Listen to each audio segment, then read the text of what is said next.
হ্যাঁ, তোমরা খেলাধুলা করো, দুষ্টুমি যেন না করো। বাচ্চাদের খেলাধুলা করানোর সময় সকলের দৃষ্টি রাখা উচিত যেন বাচ্চারা ব্যথা না পায়, সঠিকভাবে খেলাধুলা করে এবং নিজেদের মধ্যে যেন মারামারি না করে। বাচ্চাদের নিয়মিত খেলাধুলার ব্যবস্থা করতে হবে। খেলাধুলা বাচ্চাদের মন এবং বিকাশে খুবই গুরুত্বপূর্ণ ভূমিকা রাখে। আমরা সকলেই এ বিষয়ে সজাগ থাকব।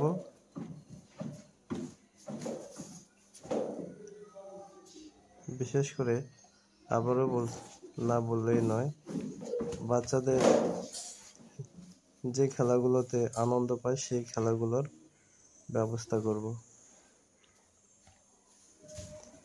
বারবার একই কথা, বাচ্চারা কোনোভাবে যেন আঘাতপ্রাপ্ত না হয়, কারণ তারা